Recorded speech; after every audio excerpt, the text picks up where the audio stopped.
Hi, welcome to Ranging Country. I'm Lawrence, And I'm Peter. and we're here to bring you honest reviews of airguns and shooting equipment.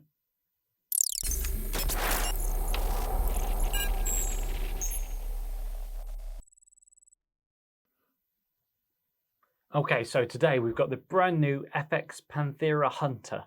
So it's the Panthera, which is the target rifle, but this is the Hunter, so this is the hunting rifle version of the target rifle. Is that right? I think you've got it. Yeah. Yeah, I think you've got it there. Yeah. Yeah, certainly is. A lot shorter version. I mean, I know we've had the Pantheras in the FAC and in standard, haven't we, in the shop? And they're quite a long thing. Yeah, so they're designed as the standard Panthera is designed as an out-and-out target rifle. Certainly, the FAC stuff, the high-power stuff, is for long-range, extreme bench rest, that sort of thing. Obviously, not necessarily UK markets, but this is our little version, little Panthera Hunter. Small cylinder, short barrel, but all the bells and whistles of the Panthera, quick tune and double gauges and plenum shroud and everything else. They're available in 177 and 2.2. I don't believe 2.5 in the Hunter. Is that right? I'm not sure, to be honest. Okay, I know FX's website is a bit with that sort of thing for standard power stuff. Yeah. And yeah, let's get into it. Let's see what it comes with, and let's go into all the bells and whistles. Absolutely. Okay, so into features. So we alluded to it obviously in the intro. This rifle is quite technical. It's got a plenum in here. So this shroud is actually pressurized. You've got however many 100 bar in it. The plenum is in there. That's your sort of secondary reservoir before it comes out the end of the barrel after your cylinder. We've got double gauges or double manometers on the side here. One reads your cylinder pressure, your main bottle pressure, and then one reads your regulator pressure. Obviously, that's designed so that you can see it as a right-handed shooter. That would be on your right in your eye line. That's designed so you can make sure your reg's doing all right. You can tune it up, down, that sort of thing. Again, not necessarily designed for UK sub 12 foot-pound markets, but I could see the use of it for us as well. Why has nobody done this before? Which bit? Gauges that you can see while you're shooting. It's quite cool, isn't it?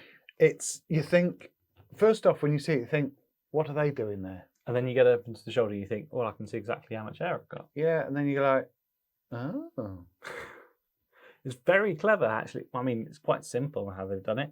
There's a little block on the side here, and they're just mounted at an angle. Yeah. Obviously, for a lefty, it's not amazing, but then FX don't really cater for left-handed people too much, like with the impact. I never thought about mags that, on the wrong to side. be honest. They're just going to have to adapt, aren't they? And shoot it right shouldered. Just don't. Sorry. Don't be cack-handed, I guess. Yeah, so you've also got the quick tune system on this. So to go with those double gauges and plenum and bits and bobs, you've also got a quick tune system. So again, I'll show it up on here. On here, you've got this big dial. This is for your micro adjustments. Your bigger adjustments is on this little bit on here. Obviously, as I say, for sub 12 foot-pound, you can't get much adjustment out of it. But for your high powers, FACs and your export American markets and that sort of thing, you can tune that for different pellets. You can tune that for slugs, heavy slugs, this thing, that thing, whatever you'd want to do. Tune that for that. So that, in that regard, that's quite clever. I don't see the appeal for a sub 12 though. I suppose if you were doing pest control and you had to go inside a building, like a farm building or a loft, something like that, you could turn your power down if you're going to be shooting a bit of pest control, short range with a if you're 10-yard ratting or something like that. Yeah, if you've got a delicate background, you could turn your power down. Yeah, I can see the appeal there. Anything else, possibly not so much. Generally, you're going to have it on full power. Yeah. keep it. Yeah, you are. But do like those gauges. And I just, Quite the more clever. you think of it, it's like the amount of people at the range who, oh, I think I need some air in my gun. My shots are dropping off a bit, or even looking worse, down yeah. it, or oops. I just don't see why nobody's done that before. Yeah, it's a clever idea. Or, It really is. Or what it is, not even aftermarket, I suppose. Redesigning and bits and bobs. Yeah. Another clever feature that this thing has is you've obviously got the 300cc carbon bottle here. Do you want me to tell you a funny story? What's that? Is it going to be actually funny? Possibly. Okay. I went to fill it up. Right. I couldn't find the filler. Okay, brilliant. And I was looking everywhere, and I was like, well, is that it? Obviously, we've been dealing with Airguns for 10 years or so. We've had the shop. We're usually pretty au fait with finding fill. Yeah. fill And I was ports. like, there's no filler on it. Did you have to Google it? I can't remember how I found out. I thought, what's that on the back there? I'm like, pulled that off and like, why would they put it on the back there? It was quite amusing. I did laugh myself when I did realise. And Yeah. One of those laugh at yourself sort of moments. yeah. So the thing that I was going to get to is you've got the 300cc bottle here. What you can do is you can either have a second one at the back, or you can pop this one on at the back. So if you want your weight further back, you can have your cylinder at the back here. If you want two for more air, if you're wandering around, you're not close to your cylinder, you can have two bottles on it as well. I think you can have, was it up to a 580 on the front? I was reading. Yeah. So you can have you put big old 300 on the back. Yeah. big old cylinder. That's a lot of air then, isn't That's it? a hell of a lot of air, yeah. As standard, I think you get about 300 shots in the 2.2 standard power version, which is a lot actually. Yeah, I think that'd probably do you for like a 2 or 3 week camping trip, wouldn't it? If you're out hunting and yeah. There's a little blanking plug at the back, isn't it, that you'd take out and screw your bottle into? Yeah. And oh, that's cute. That's nice as well. I like that. Yeah. So you've also got the no tool adjustment. Yeah, extendable butt plate on there. Yeah, that's very clever actually. Very having the bottle at the back. Having the choice to have the bottle at the back or not. Yeah, it's. I think we're going to see quite a bit more from this sort of design in the future. I'm not sure exactly how the Pantheras have taken off in the UK, but being able to change the position of the bottle, having the gauges that you can view, it's quite cutting edge, isn't it? Really? Yeah. It's my only trepidation would be, obviously, you fill the rifle here. Leak points. Yeah, you fill the rifle at the back here, but this is where your plenum is, and your regulator's in here, and then the pellet's got to come out here. So all of this is pressurized. How many leak points are there? Is it going to be reliable? We don't know as yet. It's been bang on. We've not had a single problem with one of these. No, we haven't yet. No, they've been we out haven't. for a couple of months. Is it something like 3 or 4 months? Something like that. Yeah. They've been bang on so far, and FX are generally reliable. I know originally I think they weren't padding the cases well enough, were they?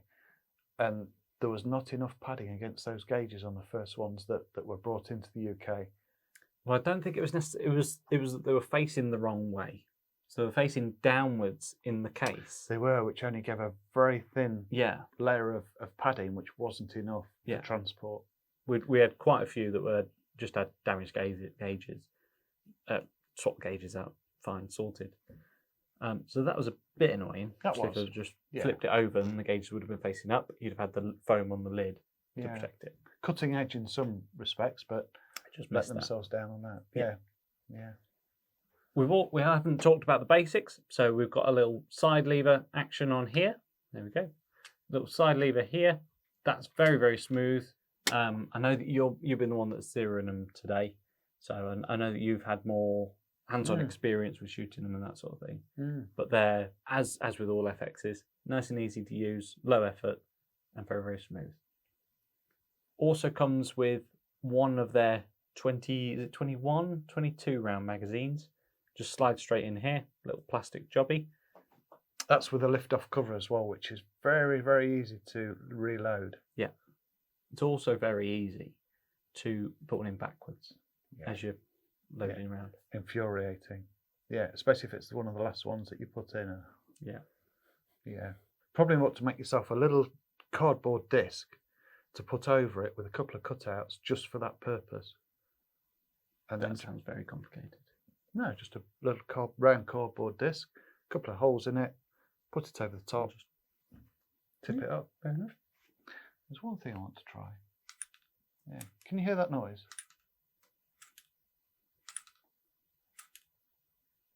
Yeah? I mean, I can. Yeah. I can. I don't know if the camera can pick it up. So we've got, when you go like this, you've got noise on it. When you cock the rifle, we've still got a little bit. But the point of what I'm saying is that the pressure is taken off the hammers on an FX, on most FXs. When it's in the relaxed position, not the loaded, the cocked position, the pressure is taken off the hammer spring. So in theory, the hammer spring should last an awful lot longer than a rifle that has preload on it when it is in the relaxed state. Just a longevity thing. It'll increase efficiency as well, won't it? Yeah, and it should make the rifle as same sort of power in years to come as it is when it comes out the factory, because there is no preload on that spring, and after years, it must have an effect on that spring. Yeah, absolutely. But just a boring technical bit that I picked up. Yeah. Okay. I think that's certainly all the features that I can think of. Let's go into 20 MOA rail. Mm-hmm. That's quite an interesting, quite a handy little thing on the top there, really, isn't it? Yeah. Can I just say what it's for? It's to give you. So what that does, obviously, if the rail is straight, the scope is straight. If you're shooting at a short target, a short distance target, or your scope doesn't have much adjustment on it, your scope may not adjust downwards far enough. Whereas if you've obviously got that rail twisted, then it will. Yeah. Twisted in relation to the barrel. Yeah, to 20 minutes of angle, it's for, I think, particularly long range shooting, isn't it? Yeah. So you can get the full adjustment on your scope. Yeah, cool. Yeah. Is that everything? Before we move into handling? Can I just make one point on the scope? Another thing that baffled me, after I'd felt a bit of a fall after I was trying to fill it up, I couldn't get the scope to 0 and had to get the manual out to the scope because it's got locking points on the scope, hasn't it? Yeah. And you have to unscrew the cap and take the locking points out. Yeah, so this is the Element Helix with the 0 lock stop, wherever it's called. That's it. Yeah. Used for ballistic turrets, used for dialing in different ranges and that sort of thing, rather than using the holdover on the scope. I found it isn't idiot proof. Very clearly. Yeah. But I read the book, I read the manual, and I sussed it. So, as I said, I know that you've been the one to zero in it, and I know you've obviously had the shots and bits and pieces more than me. So, yeah, what do you think of how it actually shoots? It doesn't shoot like a short rifle. Explain. Well, sometimes you're shooting a shortish rifle, and it tends to be a bit wobbly, a bit floaty. Yeah. This doesn't feel it. Whether it's because the stock appears to be quite a bit longer, I don't know. It just felt more full size. Okay. Actually shooting it than it did floaty. It's a hard one to explain. I enjoyed it. Very slick.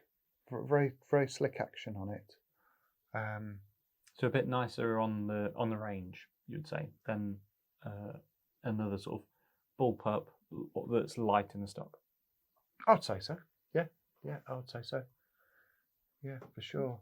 Yeah. Magazine system's nice. The problem is with a large capacity magazine, I know that I struggle to count. You know, how big's the magazine on these? 21. Something like that, isn't it? But the beauty of them, though, is that when you get to the last one, it won't let you put the bolt forward. Yeah. So you don't get that dead man's click, do you? That final shot. Yeah. So you're shooting away, and it comes as a bit of a surprise when you add pellets. Yeah. Bit disappointing. So I've got to refill it up now. So it's nice to have that large capacity, but You're saying that, but I forget how many pellets I've shot after like 10. So whether it's 13, 20, 38. I think everybody does. I think it's not something that people. You're not necessarily thinking about. You're not concentrating on. You're concentrating on your target, on your aim, and that's just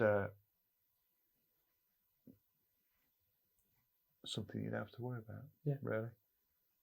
It's just very annoying when you think it's your best shot, and nothing comes out of it. Bang, brush of air. Yeah.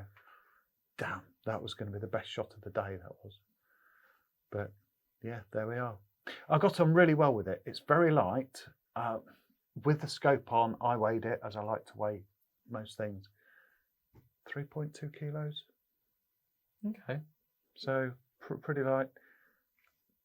It's not a small scope. That's quite a. No, that's quite a big scope, isn't it? The Element Helix. So it's rifle probably about 2.6, 2.7 kilos. Yeah. So 2.5, 2.7, something like that. Yeah. Yeah. Extremely lightweight. Yeah, definitely. And lengthwise, how does that compare to what sort of length is it? How does that compare to other rifles in its? You're going to grab it out again. I can't remember. It was 795. Was it? Yeah, that's what you measured it as a little while ago. Okay. So the barrel length is 300 mil. Okay. Allegedly, it's slightly longer from there to there. Obviously, the barrel doesn't, I guess, go all the way to the end of the shroud. And it's roughly 800 mil long. So it's relatively short.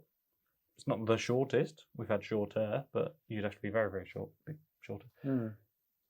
Very, very short, nice and light. Now they call it Hunter. Equally at home on the range, I would say. Yeah. Yeah, for sure. But very, very wieldy. Mm-hmm. Yeah, very wieldy. Nice safety catch there. Just flick it with your trigger finger, as long as you're not a lefty. Again, coming back to FX not caring for left-handed people, I guess. They don't really cater for it very much, do they? No. I mean, I think the lefties are certainly in the minority, but they're,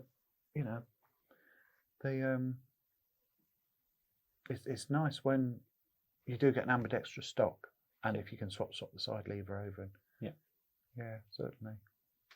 Okay, bro.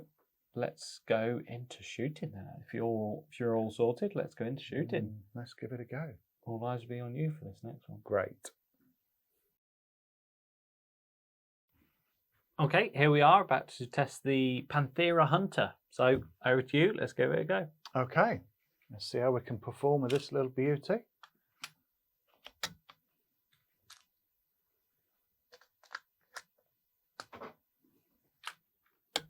Easy to load these magazines, I find. When the front cover comes off, it really is quite nice to. Also easy to put one in backwards. Oh yeah, I've done that a bit. That's infuriating, isn't it? Try to cover the rest up with your finger while you tap the one out.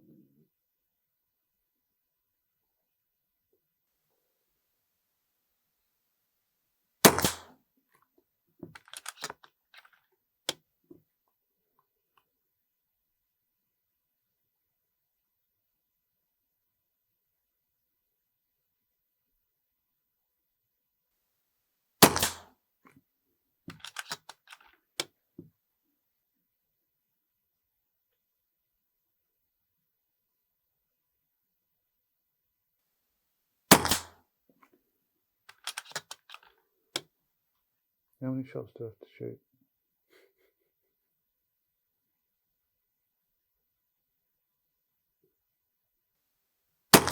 Well, that's 4.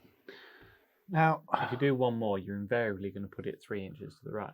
I probably am. Yeah.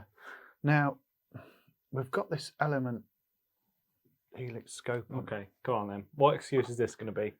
Is it the scope not? Is it the lighting? What do we think? Now, where Uh-huh. where we've got the targets down the bottom, Okay. it's not the most brightly lit place. Okay, there we go. It's the lighting. Yeah. Well, no. Okay. The centre dot of the scope Mm-hmm. is just that. It's just a centre dot on this scope. And it's quite easy to lose that dot on a darker target. I could have done with with illumination on there. That would probably help me. Whether it would improve my shooting, it would make it easier for me. Currently, I'm sort of working out where the dot is, and I'll try and save face for you. So we actually had 3 basically through the centre, through the same hole. Sorry, that one through the centre. it's a big hole. It was big. That one through the centre was slightly off, but that could be there's quite a big dot on that element helix. Could have been, there's probably you. But we had 3 through the same hole. It's most Which likely it's been me. Shows that the rifle is accurate. Yeah. The fact that they're low means that you haven't zeroed it, but they're accurate. I was having too much fun with it. No, to be honest. Okay. Yeah. Okay. There you go. Cool. Yeah. I mean, it shot at bang on, I would say. 3 through the same hole, essentially. That one just slightly higher.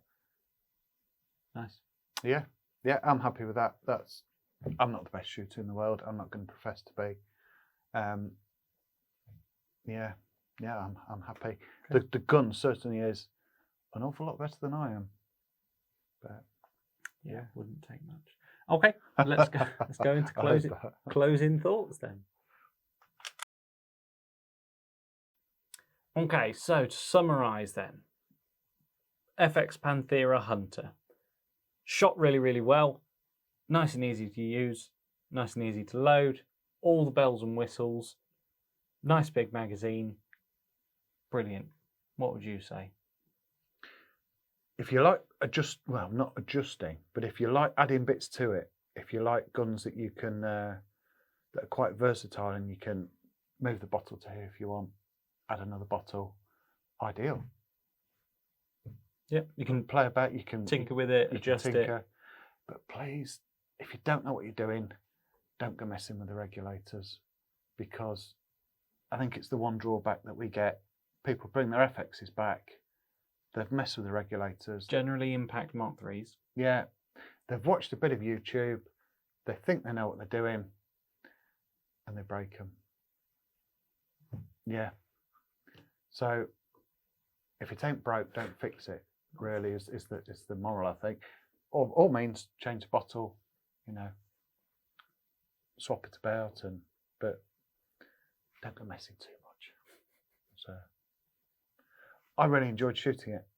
It's you got very good results out of it. Obviously, we went into why you moaned about the results and what excuses you used, but the results were there. haven't you?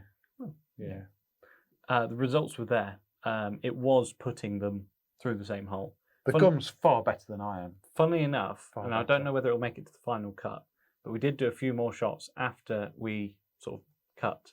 And I think you got 3 through the same hole in the centre. So, yes, it's brilliantly accurate, straight out of the box. It's because the pressure was off and I thought we'd stop filming. So, yeah. Maybe James can add those into it just so we can... I don't think we swore on that bit, did we? Not much. Hopefully not. No. We might be all right. But, Cool. Yeah, overall, get your hands on one. Give it a go. If you know somebody who's got one down the range, down the club, have a go. See what you think. They're going into your local shop. Give them a try. They're versatile. They're seriously versatile. Mm-hmm. And Yeah.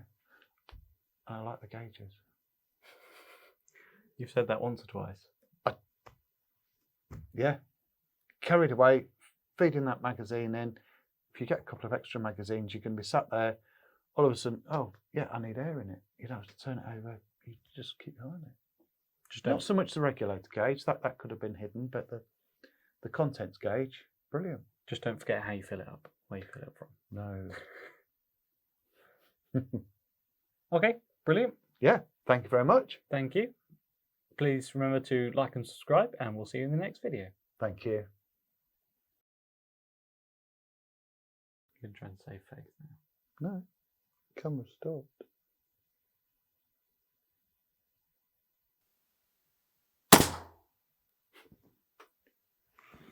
I was through that so much centre on. Yeah.